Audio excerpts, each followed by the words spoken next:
네, 이렇게 오늘 장도 마감했습니다. 한 주가 마무리가 되는데요. 과연 이 시장에서 앞으로도 눈여겨봐야 될 특징주들 무엇이 있는지 다음 주도 전망해 보겠습니다. 이번 시간 이화진 과장과 함께 할게요. 어서 오세요. 안녕하세요. 네, 안녕하십니까. 과장님, 이번 주 그래도 나름 시장 괜찮지 않았나요? 정말 좋았습니다. 네, 다음 주도 그 기세가 이어졌으면 하는 바람이 있는데 네. 지난주 성적표 보고 오늘의 새로운 종목들 이야기도 나눠보도록 하죠.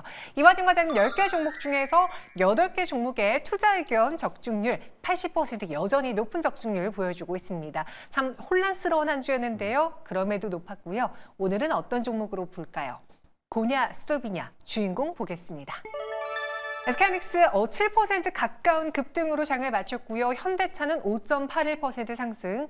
새내기주 유라클은 마감은 좀 아쉽네요. 보완 마감했습니다. 한미반도체, 현대로템들이 있고요. 첫 번째 수상한 종목 후보는 SK하이닉스 이야기를 해볼 수밖에 없겠죠.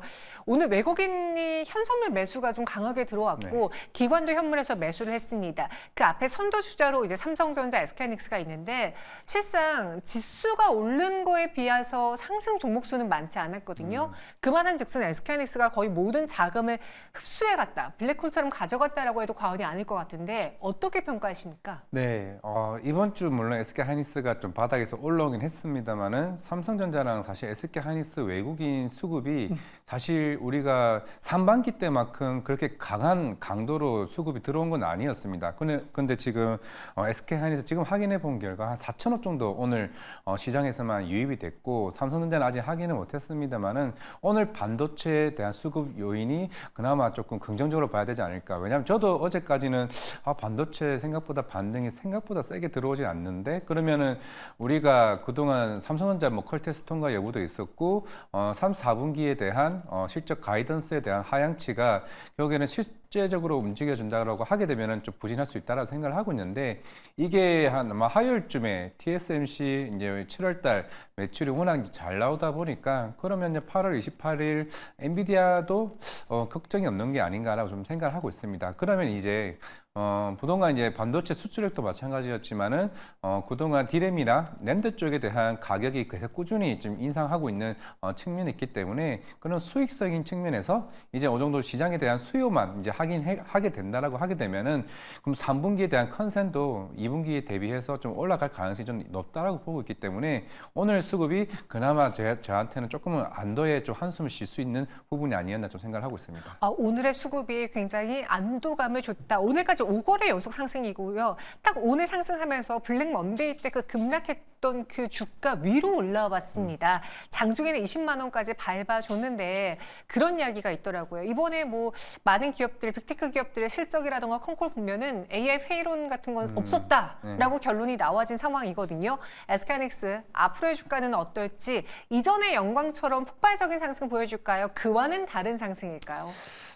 일단은 4분기 때 블랙을 가속기나 이쪽에 HBM3 이 12단 반도체를 공급하는지 여부는 좀 확인해야 되긴 하겠지만은 확실한 거는 이미 지난 모멘텀을 다시 21만 원대 가격까지 올라가기 위해서는 지난 모멘텀은 필요 없습니다. 무조건 새로운 모멘텀이 부각되어 줘야 되고 그거는 뭐 실적도 마찬가지겠지만은 뭐 엔비디아나 AMD 등 AI 수요가 계속 꾸준히 나와주고 있다는 숫자만 보여준다라고 하게 되면은 충분히 20만 원 이상에 대한 가격도 올라갈 수 있지 않을까 생각을 하고 있습니다. SK하이닉스 새로운 뉴스가 나와야 한다. 고 의견 드릴까요? 네, 맞습니다. 이렇게 고로 정리해 보겠고요.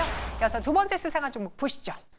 이번에는 현대차입니다. 모처럼 많이 올라줬어요. 최근에 현대차를 둘러싼 자동차주를 둘러싼 악재가 먼저 미국에서의 좀 판매량들이 저조했다라는 것, 그리고 두 번째는 최근에 그 전기차 포비아에 대한 걱정이 있는데 어떻게 보면 현대차는 정면 돌파했어요. 우리 배터리 공개 다 할게. 우리 국내 거 써. 안정적이야라고 보여줬거든요.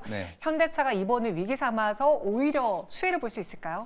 네, 일단은 뭐 전기차 화재건 물론 국내 판매량이 좀 기조할 수는 있다고 생각을 하고 있는데 만약에 미국에서 이제 금리 인하가 이제 본격적으로 시작이 된다. 물론 이제 우리나라 북미 전기차 침투율이 거의 10% 가까이 이제 육박을 했고, 물론 이제 8월 28일 날 이제 CEO 인베스터 데이가 열리게 됩니다. 물론 올해 밸류업 정책에서도 이제 현대차와 기아가 계속 부각이 되어 왔었고, 물론 이제 실적이 계속 꾸준히 이제 증가한다라고 하게 되면은, 물론 도요타만큼은 아니겠지만은 지금 주주 환원율 30%에 기인한다라고 하게 되면은 올해 자사주 소각만 9천억이 넘는 소각을 할 가능성이 좀 높아지게 됩니다. 그런 측면에서 주가는 추가적인 부양이 가능할 것으로 보이고 있고, 결국에는 할부금리 자체가 떨어지게 된다. 충분히 그런 자동차 판매량에 대한 회복세가 충분히 이렇게 올라갈 수 있지 않을까라고 생각을 하고 있고, 여기다가 다시 좀 잠잠해졌지만은 인도 IPO 여기에 대한 수혜까지 본격적으로 나온다라고 하게 되면은 제가 볼 때는 전기차 시장 그리고 하이브리드 시장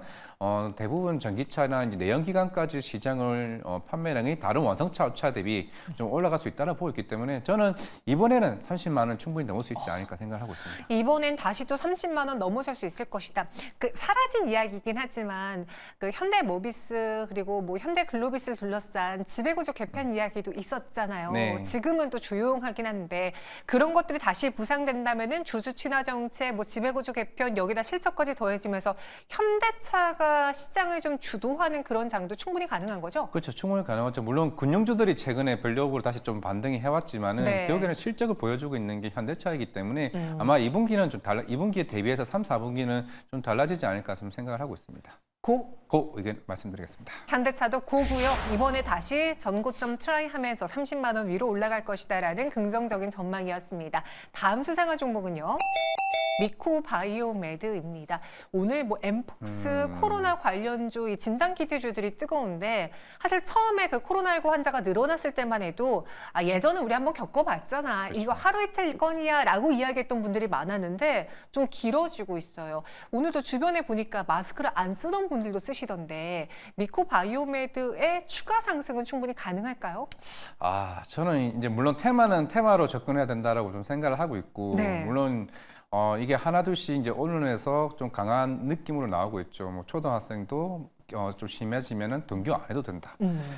결국에는 이게 테마로 요새 좀 강한 상승을 좀 높일 수가 있다라고 좀 생각을 하고 있는데, 물론 이미 이제 우리가 WHO에서도 코로나 환자 수도 좀 체크를 안 하고 있는 상황이고, 물론 이제 어젠가 데이터가 나왔던 것 같은데 1,300명, 1,800명입니다.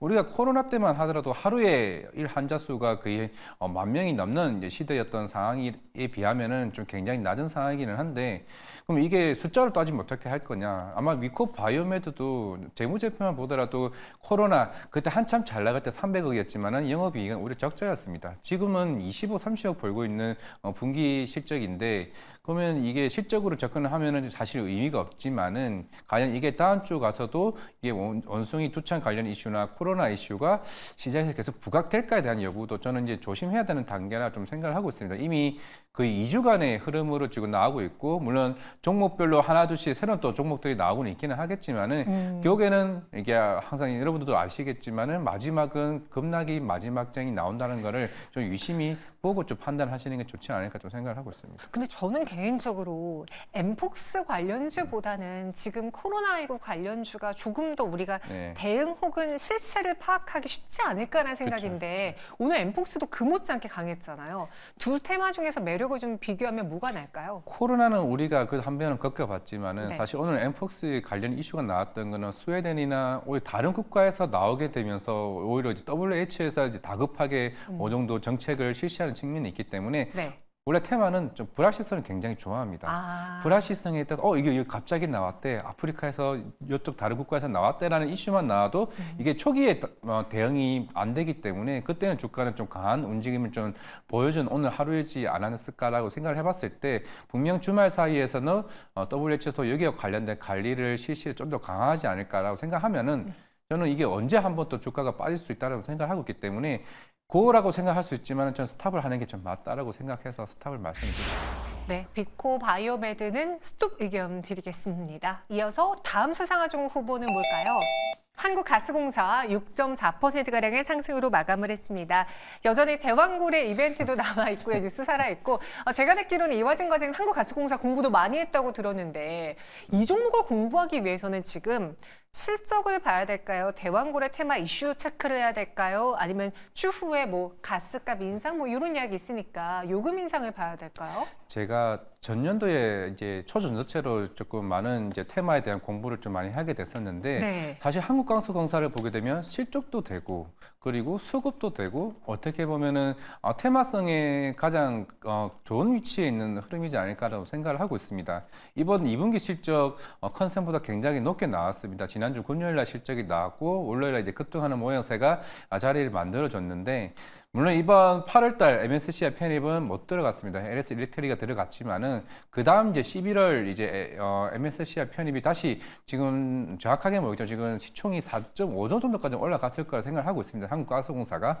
그러면 11월까지 대략 5조 이상을 만들어주게 되면 물론 지금 현대로템과 싸워야겠지만은 결국에는 이제 MSCI 편입 이슈가 있고 그리고 10월, 11월 달까지는 어느 정도 이제 로드쇼나 이런 컨소시엄을 통해 가지고 엑스모빌이나 아니면은 우리가 아람코와 같은 여러 유전 업체들에게 자금에 대한 이슈가 본격적으로 부각이 된다라고 하게 되면은 사실 그때 주가는 사실 불확실성에 또 올라갈 수 있다라고 생각을 하고 있습니다. 그러면 12월에 본격적으로 탐사가 이루어지고 그리고 실적만 보더라도 하반기에는 가스요금 인상까지 최근에 산업통상부 장관까지 얘기를 해왔던 만큼 사실 여기서 더 나올 악재가 있다라고 하게 되면은 어느 정도 모멘텀이 어느 정도 소멸되었을 때입니다. 근데 이미 한번 우리가 7월 달에 한번 겪어왔었기 때문에 그런 수급적인 부분들은 어느 정도 충분히 해소가 됐고 오히려 상방에 대한 여력이 있다라고 하게 되면은 한국가스공사도 저는 지금 굳이 가지고 계신 분들은 네. 우리가 뭐 단타라기보다는 좀 중장기적으로 가더라도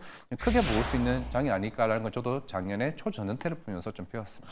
그래요. 한국가스공사. 그래서 상방에 대한 여력 남아있다. 물론 불안할 수 있어요. 그렇죠. 언제 네, 이슈가 네. 나올지 이게 또 언제 화제가 될지 모르지만 그래도 아직은 수급이 살아있다라고 해서 그 의견 주셨는데 여담이지만 그럼 초전도체는 지금 시장에서 조용한데 어때요? 어떻게 보세요? 끝났다고 네, 판단하세요? 끝났죠. 아, 3월 달에 끝났어요? 권영환 항상 작년에 제가 7월 달에 볼 때 네. 모든 이제 여의도 기관 친구들 얘기를 해봤을 때 권영환 교수가 기자회견하면 그게 고점이라는 것 서로가 이제 우리끼리는 다 아. 이미 되든 안 되든 상관없었죠.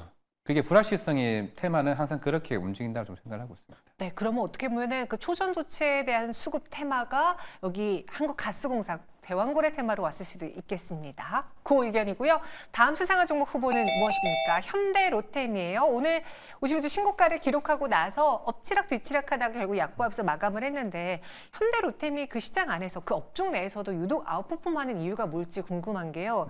어떻게 보면 남들 다 갈 때 계속 박스권에 머물러 있던 현대로템이었거든요. 네. 지금은 뭐가 달라졌기에 주가가 변했습니까? 이 회사의 이제 매출 구조가 뭐 수소도 있고 철도 레일도 있고 방산이 있는데 물론 이제 방산도 3분기 때부터 2분기 때부터 실적이 역대급 실적이 나왔죠. 이거는 뭐 KB증권에서 어느 정도 충분히 리포트에 영향이 좀 있었다라고 좀 볼 수가 있을 것 같습니다. 그 이후에 이제 9월달 K2 전차가 이제 폴란드 쪽 2차 수출 계약이 좀 앞두고 있는 상황이고 거기다가 슬로바키아 여기다가 최근에 철도 레일 관련해서 이제 유럽 관련 수출 계약들이 하나둘씩 나오고 있습니다. 예전에는 당연히 현대로템은 철도 레일 솔루션이 매출 비중이 더 많이 차지했다가 전년도부터 이제 방산 수출 모멘텀이 올라오게 되면서 방산이 이제 매출이 더 부각이 되는데 결국에는 뭐 어느 매출 비중이 높고 안 높고 중요한 게 아니라 같이 성장하고 있는 측면에 있다 보니까 오히려 이제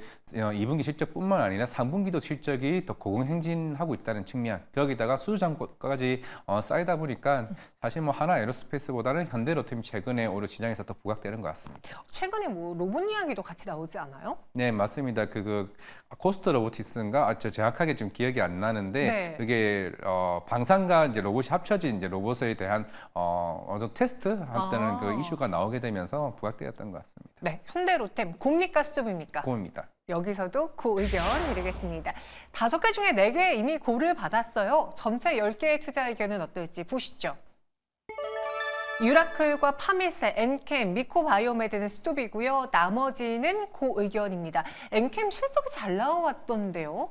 그 흑자전환 5억 정도 한 것 같긴 한데 물론 네. 이제 북미 성장 뭐 기대감도 굉장히 클 수는 있다고 생각을 하고 있습니다. 뭐 전해지도 마찬가지겠지만은 물론 이미 바닥 대비해서 4배 이상 좀 올라왔다고 생각을 하고 있고 그것도 이미 물론 추가적인 업황의 회복이나 만약에 북미로 인해서 흑자 전환이 아니라 영업이익이 본격적으로 성장하는 궤도에 있다라고 하게 되면은 그때는 좀 추가적인 상승인지 모르겠지만은 아직은 데이터가 필요하다라고 생각을 하고 있습니다. 이 중에서 그럼 오늘의 베스트 수상한 종목 가장 기대가 되는 종목은 어떤 걸까요? 네, 유황양행입니다. 유한양행. 안 그래도 저희 시청자분들이 다음 주 유한양행 자기는 좀 눈여겨보겠다라는 분들이 많으셨거든요. 왜 눈여겨봐야 되는지 키포인트 정리해 주세요. 네, 22일입니다. 렉나자 이제 FDA 승인 여부가 있는데 물론 아스트라제네카 타그리소가 2개월 조기 승인을 했음에도 불구하고 아쉽게도 8월 그 일정을 다 꽉 채우고 발표할 가능성이 있는 상황입니다. 물론 이제 폐암 치료제 시장이 한 15조 이제 시장이고 이제 타그리소와 본격적으로 북미 시장에서 경쟁을 좀 해야 하는 이제 측면이 있는데 만약에 이게 다음 주에 승인이 되게 되면 아마 4분기나 내년 1분기쯤에 유황여행이 한 1,000억 정도 마이스톤을 수치를 하게 될 거고 오스코텍이 800억을 이제 가져가게 될 것입니다. 결국에는 이 항암제 시장에서 기술 이전을 했고 물론 이제 오스코텍의 자회사 제노스크부터 시작을 해서 그리고 유황여행이 얀센의 글로벌 판관까지 이제 넘기게 되는 시점입니다. 이게 본격적으로 풍목허가까지 나온 거는 사실 우리나라 국내 최초의 일이기 때문에 이게 단순하게 유황여행과 오스코텍의 일은 아닐 거라 생각을 하고 있습니다. 분명 다음 주에 유황여행이 FDA 승인이 나오면은 제약바이오 전반적인 흐름 자체가 좀 좋아질 수 있다라고 보이고 있기 때문에 실적과 그리고 우리나라 최초의 이제 북미 쪽 시장을 이제 눈여볼 수 있는 이제 폐암 치료제 시장에서 유황여행의 좀 향후에 좀 기대감이 더 높아지지 않을까. 저는 세론보다는 이미 주가가 한번 많이 빠졌다가 좀 올라왔기 때문에 세론의 효과는 이미 다 끝났다라 좀 생각을 하고 있기 때문에 향후에 밸류에 더 신경을 쓰자 말씀드리겠습니다. 세론일까봐 걱정했는데 지금의 주가 그 위치를 봤을 때는 세론보다는 오히려 호재로 작용할 것이다라는 의견이었습니다. 유한양행 여러분들도 꼭 눈여겨보시고요. 이화진 과장과 함께했습니다. 네, 고맙습니다. 감사합니다. 네, 월요일 같은 금요일이었죠. 여러분 다시 편안한 주말 보내시고요. 저희는 진짜 찐 월요일에 다시 찾아오겠습니다. 고맙습니다.